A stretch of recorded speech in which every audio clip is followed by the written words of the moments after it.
Ouverture ce lundi d'une session de formation au ministère du Budget. C'est dans le cadre de la mise en œuvre du plan d'action de l'atelier de Cotonou que le ministère a envisagé d'organiser les 4, 5 et 6 mars une session de formation pour le renforcement des capacités techniques des organisations de la société civile guinéenne. Plus de 65 participants, dont 5 membres de la délégation du réseau panafricain concerté sur la réforme budgétaire, ont pris part à la rencontre. Mohamed Valek Touré, Abdoulaye Kamara. Les travaux de cette session de rencontre interviennent après plusieurs activités réalisées par le département en charge du budget au cours de l'année 2018 avec l'appui du réseau panafricain, l'ONG africain concerté sur la réforme budgétaire. Ils viennent renforcer les capacités techniques des organisations de la société civile sur le processus d'élaboration et la documentation budgétaire. Le domaine des résultats comprenait l'optimisation des ressources en matière de dépenses publiques, la transparence budgétaire en faveur de rentabilité et de participation accrue et la gestion de la dette publique soutenable. La participation des organisations de la société civile est importante pour l'allocation du budget, sa surveillance, le contrôle et son évaluation. Parce qu'elles examineront au cours de ces 3 jours de participation la relation entre la transparence et la participation des organisations de la société civile. La formulation des politiques publiques, notamment en matière de finances publiques, il est de plus en plus recommandé que les citoyens sachent ce qu'on fait de leur budget. C'est pourquoi cet atelier sous-régional qui regroupe les pays tels que le Bénin, la Tanzanie et la République centrafricaine. Tous ces participants au nombre de 25 personnes sont réunis à Conakry pour débattre des questions relatives à la participation des citoyens dans la gestion publique.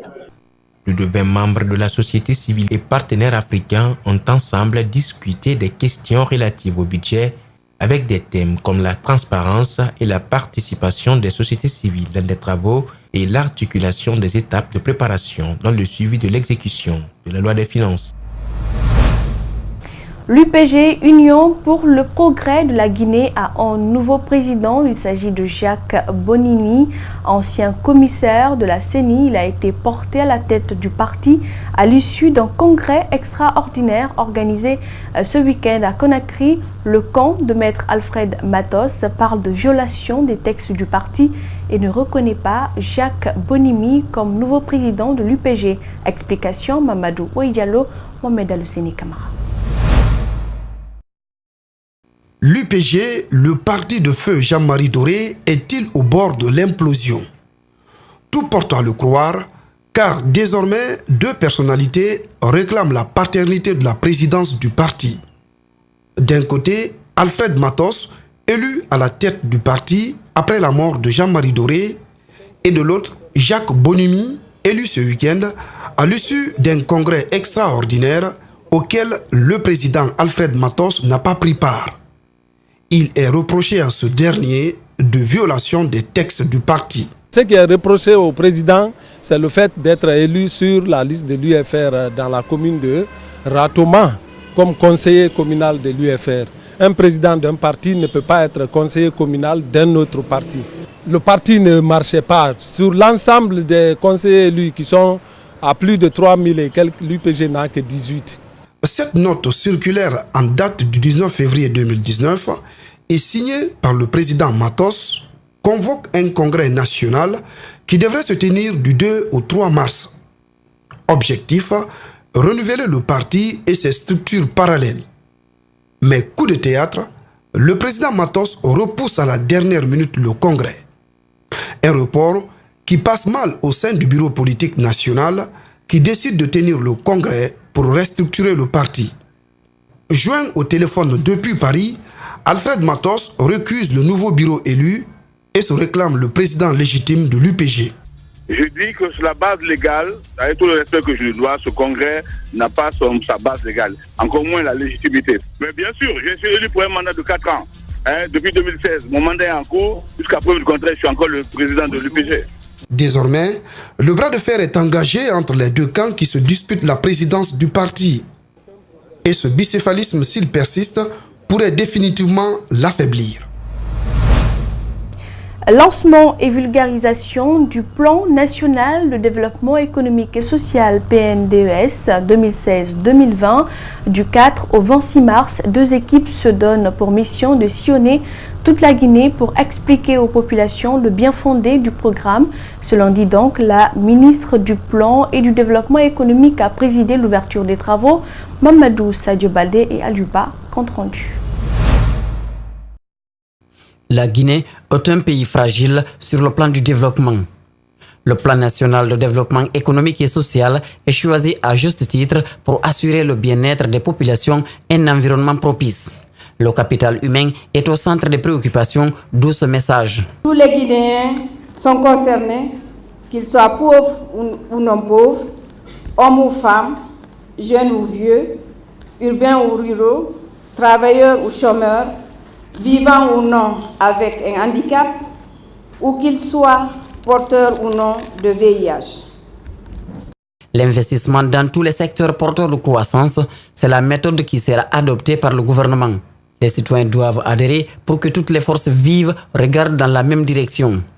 Il est extrêmement important que la population comprenne l'importance du plan national de développement économique et social, parce que c'est une boussole qui oriente l'action gouvernementale pour ce qui concerne l'investissement dans toutes ces formes.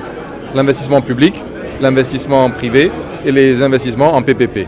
Si dans les années précédentes, l'accent était mis sur la lutte contre la pauvreté, le PNDS a une vision plus large et concrète. La création de richesses pour toutes les couches sociales.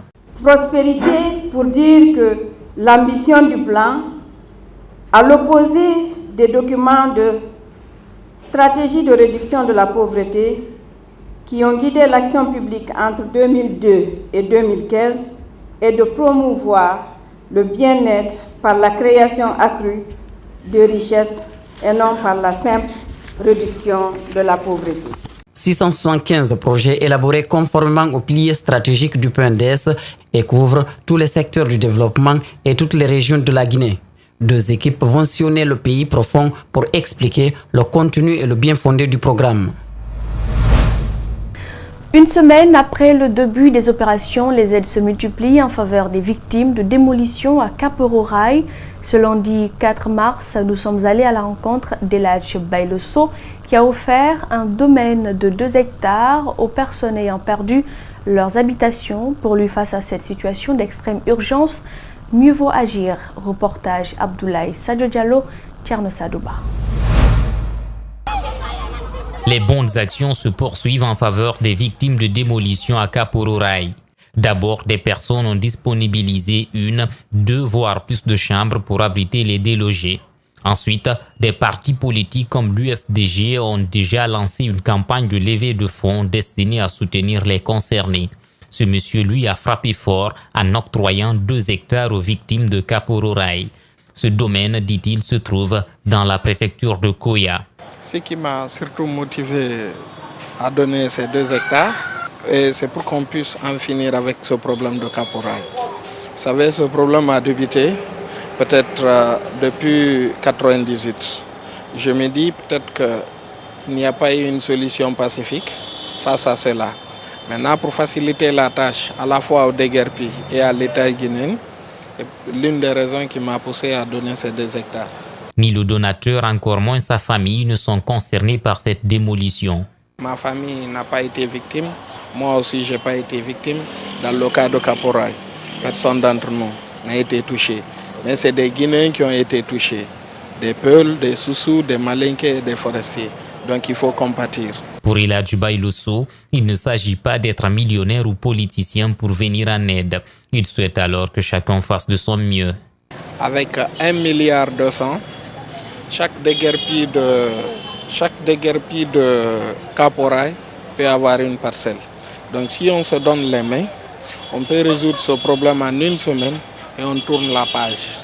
Ce que je dirais aux autorités, y compris le président de la République, nous, on a constitué une équipe pour assister à la fois l'État et les déguerpis à trouver une solution. Donc si l'État peut nous appuyer dans ce sens, en contribuant afin qu'on trouve des parcelles données aux déguerpis, cela sera apprécié par tout le monde. Les aides se multiplient en faveur des déguerpis d'Okapororaï. Pendant ce temps, d'autres victimes se demandent à quel saint se vouer.